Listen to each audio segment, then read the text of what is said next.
Okay, hello everybody. Last talk of the day before the lightning talks is Caleb Madrigal with Painting with Python. Please welcome him. Thank you.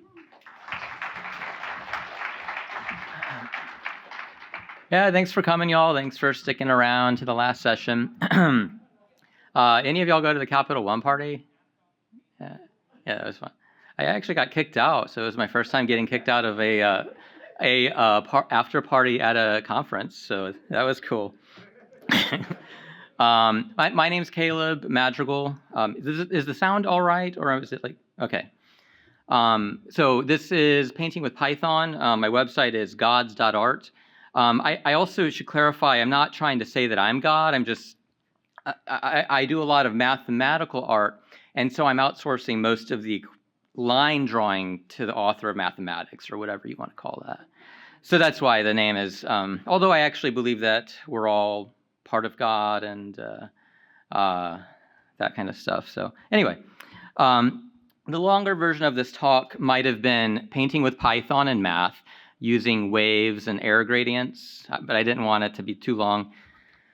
So we're going to be talking about art. We're going to be talking about doing art with math.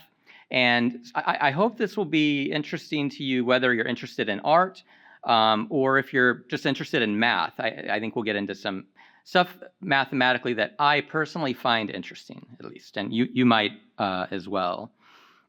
Also, I've been wanting to come to PyCon for a long time. This is my first time, but I've been using Python for like 23 years, and I finally made it, so I'm like happy to be here and all that. Thanks. So introduction, I used to do more like radio hacking and that kind of stuff, and started doing wave mathematics, and that's kind of what got me into doing wave visualization. And so a lot of the art stuff is basically kind of carry over from that.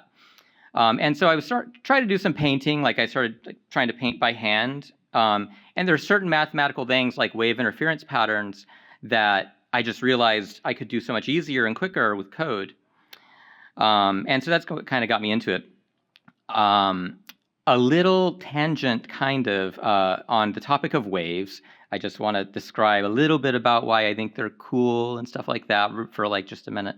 So Nikola Tesla, if you want to find the secrets of the universe, think in terms of waves, basically. Why waves are cool? So they're one of the most fundamental patterns in all of reality. Like if you look up the patterns in nature Wikipedia page, waves are kind of like at the top of the list. They're everywhere, right? Like all communication happens through waves. Waves are like the essence of change, because like even the derivative of a sine wave is another sine wave. So it's like, it's all communication happens through waves. So the small mouth noises that I'm making are waves. Light is waves. Radio is waves. Infrared, etc. It's all, you can't communicate without waves. And it's also interesting that you can make almost anything out of waves. So like the Fourier transform, image and video compression, basically do a convolution of a bunch of sine waves to form basically any kind of image that you could want.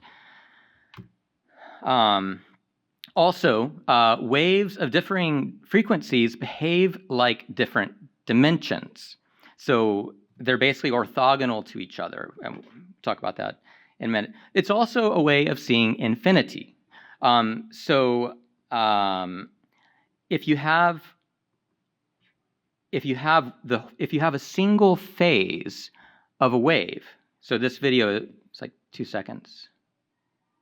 This is a single phase of this particular wave interference pattern. But if we put it on loop, it can go on forever like that, right? So the single finite phase kind of captures the eternal kind of state of it. So I think that kind of stuff is kind of cool. Waves can interfere with each other with constructive and destructive interference patterns. And the thing I was talking about waves of differing frequencies being orthogonal. So the fact that we can transmit different radio stations on the same electromagnetic medium is kind of an example of why it's good that waves are waves of differing frequencies are orthogonal to each other. So they basically don't interfere. So like you can basically have a convolution of waves, which is basically just adding one wave function to another, like simple addition of like the arrays. And so this is an example of a convoluted wave with two convolutions. But you can basically break those patterns back out. So I can, if I have a 2 hertz wave and, a 1 hertz wave roughly, and a 10 hertz wave, I can figure out how big the 10 hertz waves are, basically, because they're orthogonal. Wave, you can see kind of a superposition of these higher frequency waves here on top of these bigger, lower frequency, larger amplitude waves of the mountains or whatever. One last thing, and sorry, I know this is a little bit of a tangent, but so I was kind of curious, like, if waves are orthogonal to each other, like, when you shift frequencies, do you immediately, like, lose signal, kind of? And so this was actually a graph of, so you got a center frequency, I believe it's 20 hertz, and as we go left, it's going -10, so it's going from -10 hertz, so 10 hertz to 30 hertz, basically. And basically, it's doing a dot product on the 20 hertz sine wave. Anyway, it creates this pattern, which was kind of a surprise to me. Does anyone know the name of this mathematical function? Yes. So kind of an interesting way to get a sinc function. It was like surprising. Anyway, you may be familiar with this shape audibly if you've ever used an analog radio, right? If you're tuning in, it's like, and then you turn. That's this shape. I thought that was kind of interesting. Okay, the other thing that got me into art was I was like looking at painting a phyllotaxis pattern. This is basically the shape that plants grow at. So basically, like if they put out, like in this upper right-hand corner, if they put out a leaf up here, they rotate what's called the golden ratio, which is 137.5 degrees, and they put the second leaf out there, and then they rotate again 137.5 degrees, put out there, and it creates this one that's labeled B is the correct golden ratio. But if you're off by just a little bit, like the left one is 137.3 degrees, and so you can see it kind of forms this less homogeneous distribution. And if you're off by a little bit to the other side, 137.6 there on the right instead of 0.5. So anyway, I was like looking at this, I'm like, dang, how am I going to do this by hand? So that was kind of what really like pushed me to like start trying to do art with code. So like I did this is a phyllotaxis pattern done with code. One other little tangent, I don't know, so I have a hypothesis. I don't know where to share it, so I'm going to just share it here. But like these wave interference patterns, it's like the sun, right? I think that maybe sun rays are actually wave interference patterns. So I'm not sure, but like if you look at light through like trees, for example, you'll often see more of the like light ray looking things. Or if you like squint your eyes, you'll also see more of them. So I don't know. I think that it's just a hypothesis. Okay, so doing math art with Python sadly starts with JavaScript. But I did this little app. I don't think it works on smartphones, so if you go and try it, it probably won't work. But it's called truthygraph. And basically, so I had this question a few years ago. If you in almost all of our graphs, like if you do a mathematical graph, it's black on white, right? And so it's black everywhere that the left and right side of the equation are exactly equal. But I was kind of wondering, like, what would it look like if we could see where they were also not exactly equal, but close to equal? So the mathematical term for this, I think, would be an error gradient. So basically, it's an error gradient graph, but like it's just kind of a sad name, like error graph or something. So I call it truthygraph. But so it's a free tool that's out there. Let's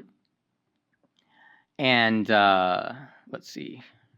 It's a completely self-contained HTML file, JavaScript, so it's very simple. There's no data or getting captured or anything like that. But it's basically a graphing function, and it basically lets you do So I'll put in a more familiar equation, x squared plus y squared equals, say, 5. So, high school math, the equation of a circle. Now, of course, if you graph this in Desmos or some other graph, like I said, it's generally kind of this just, it's black on white or red on white in this case. But I have this, it's kind of got this fuzzy level. We'll talk about that maybe in a bit. But it kind of lets you see more of the texture. And so the thing, I think this is kind of like what it's like doing is it's kind of like if you look at like a map of, maybe islands and stuff like that.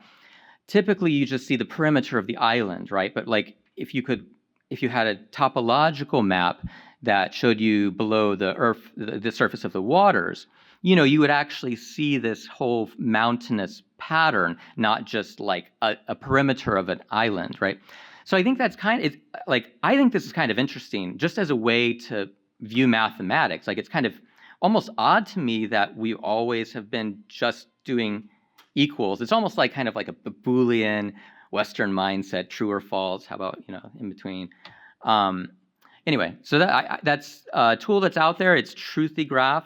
.github.io. You can also like copy and paste. Like if you do one of these, it saves the whole like state in the URL, so you can share them and stuff like that. Okay, and so just a quick note on how to kind of how you actually calculate the error gradient. It's very simple, and I'm sorry for the equations. I know, but this is it's basically just if you have an equation like y equals x to the third minus 2x, you just can move the y over to the other side. That side's equal to 0, and you basically just take the left side minus the right side, and then I usually take the absolute value of that, and then maybe you do a square root or a third root or a fourth root, and basically the smaller number you put there in place of 1/2, that's the fuzzy slider in truthygraph. That's this. So like this would be more like raising it to the first power, second power, fourth power, something like that. So and one thing that's kind of interesting about doing math, I think, with or doing art with math with code, is it kind of lets you play with the math and like really get a cool feel for. When you can do that with graphing functions too, right? But there's just an additional level of power that you can get. Okay, so real quick, how I do math art, this is kind of a style that I recommend. I don't know if it's the best way or not, but it's an idea. And basically the whole thing is to be as simple as possible. Okay, so fully self-contained Python scripts. So I have thousands of individual Python scripts that are just a piece of art. And I don't share code between any of them. It's all copy and paste, but it's like the ability, though, of not having to worry about breaking another piece of code is really nice. And I may want to, for artistic reasons, modify any part of the whole stack. So I like it to all be available to hack on. Plain Python, I really hate dependency. Like when I try to install a dependency and then it fails, and then it's like, if I used less dependencies, it would have been better. So I basically use, basically just the Python image library is my main dependency that I use. And I pretty much only use it for directly setting pixels. Pixel x, comma y equals this color. That's it. I occasionally use matplotlib. I went to like some of the CUDA talks and stuff. I'd like to maybe do more GPU acceleration. Because I mean, sometimes these programs will be running for hours or days. And I know I could probably get it down to like 5 minutes if I spent the time, but I've really just prioritized simple code, full flexibility, no fancy libraries, direct pixel setting. So what kind of art can you do with Python? I was going to show, I'll just show, this is a lenticular hologram, so kind of an example. This is the Julia set, so it's a fractal from a simple equation. And then Just a couple other digital pieces to show. So this is kind of an interesting little video. It's a hexagonal cellular automata. So basically a cellular automata, kind of like Conway's game of life, but using a hexagonal pattern instead of a square. And this is the same kernel. I honestly haven't studied it. I don't know exactly like how it works, but it has this really interesting kind of like repeating pattern. You kind of notice, like, I don't know, it's kind of an interesting, and it's cool just to, I don't even know, like I'm not like studying some mathematical thing here. I don't even know what's going on exactly. I have a rough idea, but I don't have to, it's kind of just, it's like a way to play kind of. This is the Mandelbrot set. And kind of like that that other video over here that showed how a single phase can define kind of an eternal kind of wave. This one as well, it looks like it has a little bit of a blip, but it basically is almost like a repeating loop. Let's see. This is another finished piece, Mandelbrot set. And this is kind of this is a wave interference pattern, and I find wave interference patterns to be really beautiful, and I just find them very fascinating. Anyway, okay, so here is the big picture on how to do math art, I would say, and this is going to be, I think, basically the same no matter what language you do it in. But basically, you have some kind of mathematics that outputs essentially a matrix, a 2D array of numbers. And then you have a function that maps numbers to colors. So it's kind of, I kind of think of it as two steps. The first step is generate the matrix of numbers. And the second step is come up with a color map that you want to do. And there's a whole art to choosing color maps. And Laura had an awesome talk on color contrast and stuff like that the other day. Yeah, and here's an example of, the same numbers, but different color maps. Obviously, you can have very different results. And there's a lot of interesting like mathematical things I found to doing color mapping. I mean, it's interesting, right, that our brains map colors onto different frequencies of light. And there's kind of, but like, have you ever taken like a photo out, and you get the sun in it, right? And everything gets like washed out. Everything else by contrast looks kind of like black maybe, or overly washed out. The same thing can happen in code. So this is an example. Basically, in graphing this function, I believe the error right around here where the circle is the clearest, the error there is approximately 0. And then as you go out here, the error increases. So I think the max error was like 26. And so I basically artificially set a pixel in this one on the right where the value is 100, and so it totally threw off it washed the image out, just like the sun does. Like in other words, if you have some really anomalously high values, that can totally throw off your color map. I guess that's what I'm trying to say. This is a very short example of some actual code, so a full program. And so this 18-line program on the right creates this image on the left. And okay, so this shows the basic structure. So again, basically just Python image library. There's a setup section setting things like pixels and instantiating objects. And there is a section of 4 lines of code at the end to save the image file. And it's basically to save the image file. And then the main logic is this 3 lines right here in the middle under the draw section. And so it's just, again, I know it's dumb. I know I should be doing vectorized, kernels and stuff, or at least, for heaven's sake, arrays. I'm using, or like 2-dimensional arrays. But hey, I'm trying to keep it as simple as possible. This one doesn't.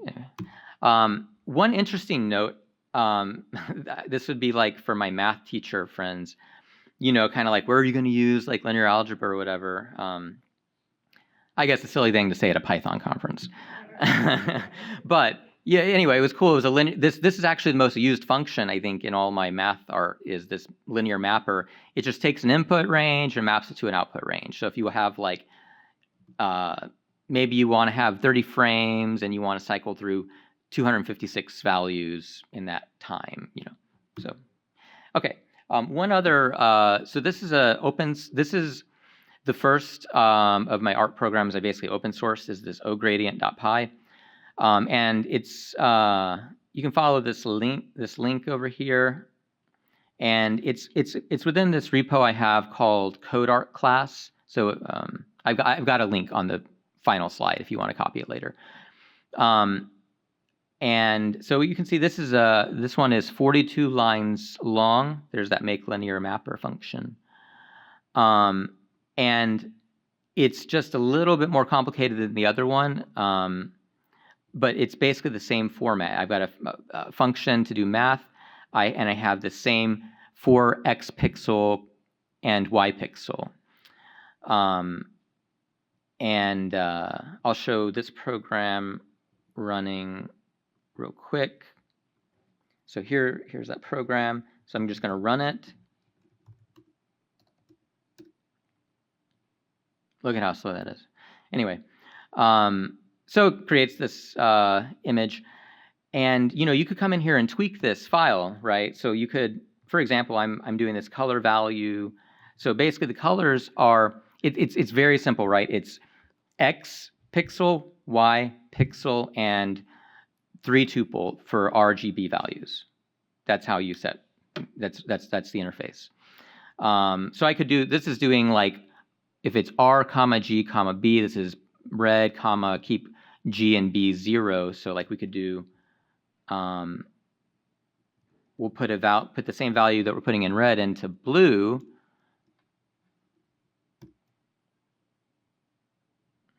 And then we get a magenta. So it's very, very easy to tweak and play around with.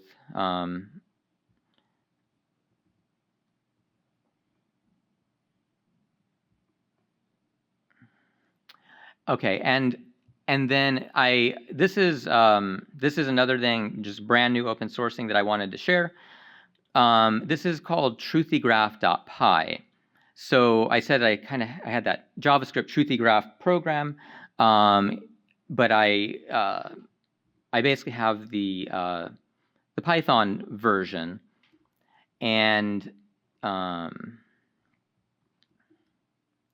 so that's over here. I'm going to have a link on the final page for this. But what this is, 1 second. This is basically a template. So it's not a library or anything like that. It's a template and kind of just a starting place. And you can use this. We'll just look at the code real quick, because the thing is, the code is almost identical to the code I've already showed you. The only thing that this adds is this top portion, which basically lets you go from pixel space to pure math space. So if you graph a function like x squared plus y squared equals radius squared, with pixels, 0, 0 is going to be in the upper left corner rather than the middle. So this code at the top, basically these top 4 functions, just adjusts. And so it's essentially, it's 120 lines, 121 lines. But it's essentially a very simple graphing program that graphs in the error gradient instead of in binary Boolean logic. And so it's like I said, it's the same code. Here's the x pixel, y pixel. But you can use this, and I'll just show here. So I'm going to run it, truthygraph.py. And so it just starts with a circle graph. But let's say, So the way I recommend using this is copy truthygraph to some other name, like wave.py. Although I already have wave and I'm not going to live code it. So in this one, the only thing I change, and this is an important thing to show for your usage. So the thing is, it's 120 lines. Goodness. I'll just open it over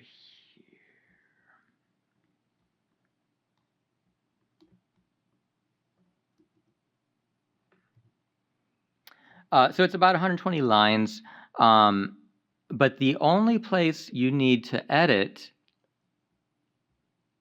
is this under this math section, and this, in particular, this equation function. So this, it's basically just, you got the left side of the equation, so equation left and equation right, and it basically will just do that error gradient calculation I mentioned before. You can see the fuzzy level. And so, so in the original truthygraph, the one that comes in GitHub, it's the simple circle equation. So here's what the circle equation looks like, right? So it's x squared plus y squared equals radius squared. So x, and then, to the second plus y to the second is the left side of the equation. And in this case, the right side of the equation is just the number 1. So you can change that, right? So that's for doing a circle, for doing a graph, or for doing a wave. The left side of the equation is y, which is a more common equation format for graphing, y equals, right? And then just the wave function, which is a sine wave with some variables in that. And so we can run this, make that little change.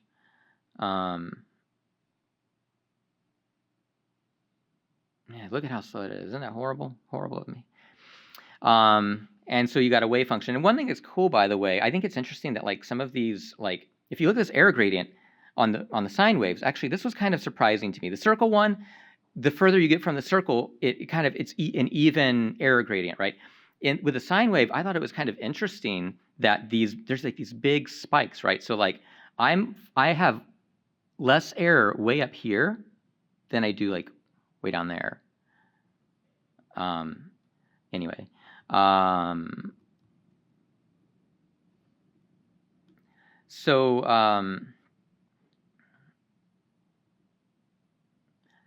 yeah, that's kind of how to do math art. And like I said, truthygraph.py, I recommend checking it out. Could also be good for education, helping people understand how math works and stuff. One other little note, if you want to make videos, you can just generate a series of images and use FFmpeg to turn it into a video, if you're wanting to do that. A couple observations from doing math art. Large values wash out. Like I said, you can smooth things with the power. It's like square root or fourth root. Like I said, simple self-contained code files allow for maximum flexibility. And like I said, doing math art's a great way to play with math. And kind of another interesting thing is, so trying to get into the art world, I've tried to figure out how do I like describe this to people. And I think that really computers and math are like telescopes, right? So there are these different shapes, right? I mean, the Julius set is a shape that exists in our reality. But very much like faraway galaxies, right? They exist within our reality too, but we can't see faraway galaxies without telescopes. And we can't see some of these mathematical shapes without computers and math. So it's almost like doing photography, right? Of mathematical landscapes. I also think that there's kind of a new computational art movement maybe that's happening. I think that AI art is probably going to get more interest in that. I don't use AI in my art, but anyway, it's cool stuff. And error gradients can be pretty. And Python's really a nice medium for doing art. It feels like you're typing spells to create these cool patterns. Like it's like magic, right? I mean, that's it. So thanks for staying. Thanks for listening. And I'm doing a poster presentation tomorrow in the 10 a.m. to 1 p.m. Session. If you want to come hang out there, I'll be there. Also, my brother and I have a small company called maddata.ai. We do data prep and that kind of stuff as well. That's it. Thank you.